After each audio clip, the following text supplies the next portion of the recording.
की कहानी फिर से चर्चे में आ गई है।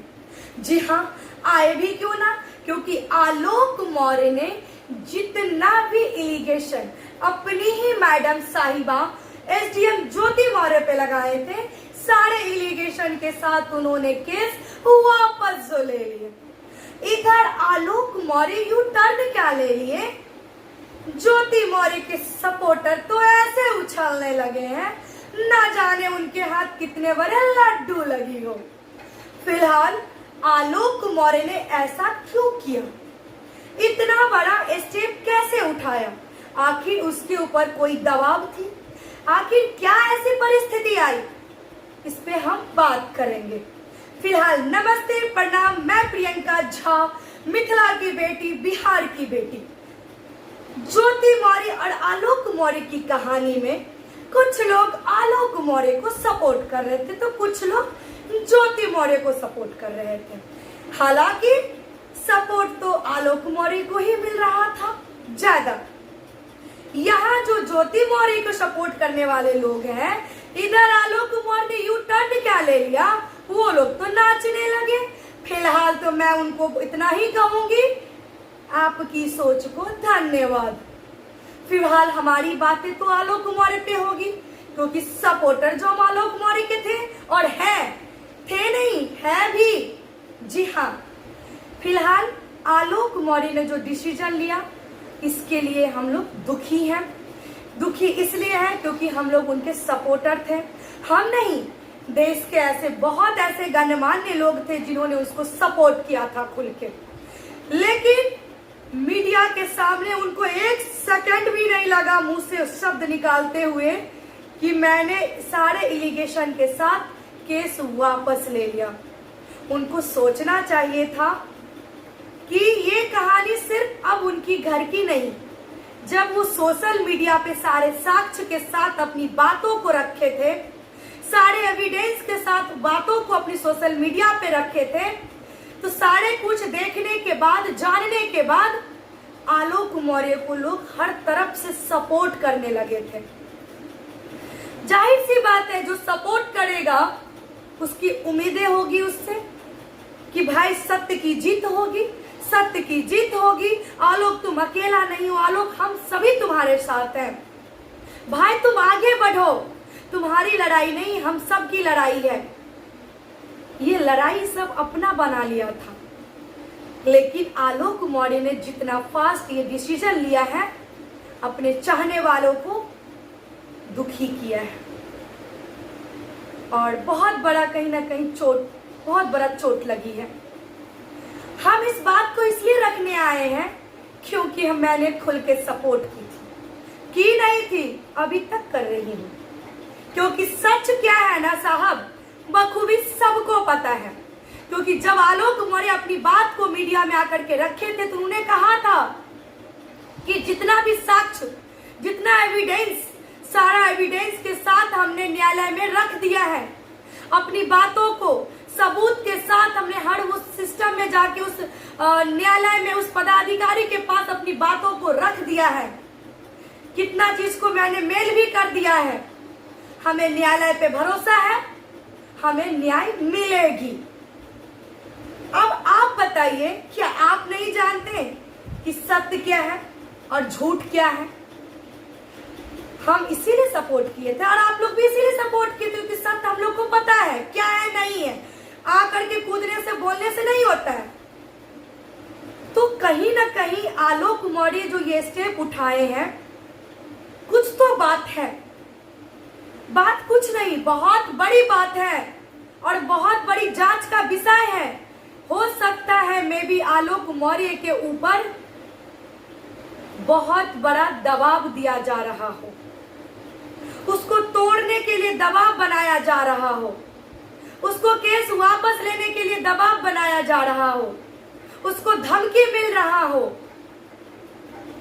उसकी मम्मी पापा बूढ़े हैं, उसकी तबीयत खराब है, उनकी मम्मी का तबीयत खराब है, शुगर लेवल हाई है, कम नहीं हो रही है, वो बेचारा कोर्ट में दौड़ रहा है, कचहरी दौड़ रहा है, थाना दौड़ रहा है, घर में परिवार को संभाले, समाज को जवाब दे, लोगों को जवाब दे। अकेला बंदा क्या क्या करे, ऊपर से से दबाव, प्रेशर, क्या आपको नहीं लगता कि दबाव पड़ रहा होगा आलोक मौर्य के पास?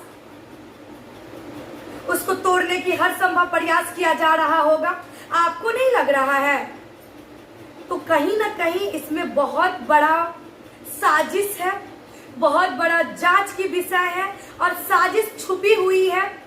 क्योंकि जिस तरीके से उन्होंने आकर के अपनी बात को मीडिया में रखा है कि मैंने जितना भी एलिगेशन लगाया था सारा केस वापस ले लिया हूं, ये तरफ, ये उसकी आवाजों में दर्द और उसकी आंखों में मासूमियत, उसकी चेहरे में मासूमियत बखूबी झलक रही थी। वो आंख से आंख नहीं मिला रहा था, मन तन को नीचे कर करके और बात रख रहा था। मीडिया वाला पूछा कि ऐसी क्या परिस्थिति हुई बताइए, तो बोला कुछ नहीं हुआ, बस हम वापस लेना चाहते हैं। हम वापस ले लिए, मैं सारा केस वापस ले लिए।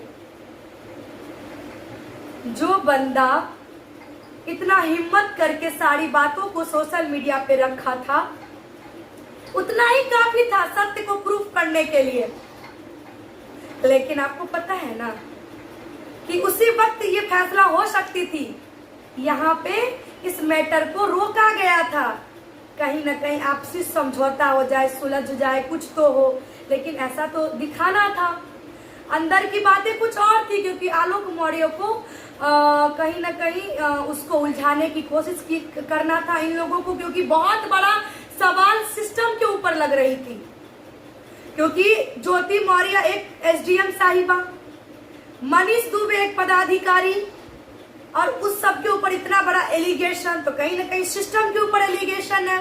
और एक सफाई कर्मचारी इतना बड़ा एलिगेशन लगा रहा है, तो कहीं ना कहीं इस चीजों को छुपाने के लिए प्रशासन पे इतना बड़ा धब्बा ना लगे, इसको खत्म करने के लिए ये इतना बड़ा स्टेप लिया गया है, हमें जो लग रहा है।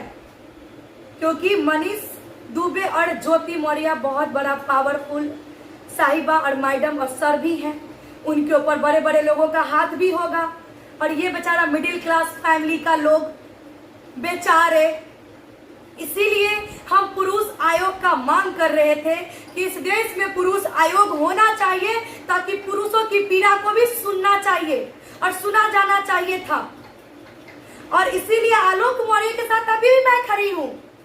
उसने ऐसा क्यों किया, क्या परिस्थिति थी, आप लोग कमेंट जरूर कीजिएगा। क्या आपको नहीं लगता कि इसमें बहुत बड़ा हाथ है, बहुत बड़ा सवाल छुपी हुई है? क्योंकि आलोक मौर्य ये भी जानता था कि देश का आशीर्वाद, देश का सपोर्ट, देश का साथ हमारे साथ है, बहुत सारा हाथ हमारे साथ है। फिर भी इतना जल्दी इतना बड़ा फैसला लिया, कहीं ना कहीं तो राज है, कुछ तो दबाव है उसके ऊपर। सवाल तो है, और सवाल तब तक होगी जब तक आलोक मौर्य से हमारी बातें नहीं होगी, या आलोक मौर्य मीडिया के सामने आकर के सारी बात को नहीं रखता है। क्योंकि हमेशा वो कहता था कि हमें अपने बच्चे को वापस कर दो, मैं बच्चे के लिए समझौता करना चाहता हूँ। और आप सुने होंगे कि बच्चे के लिए समझौता करना चाहता हूँ, पत्नी के लिए नहीं। और ये भी कहता था कि बच्चे के लिए समझौता करना चाहता हूँ, लेकिन जो भी दोषी है उस पर कार्रवाई होनी चाहिए।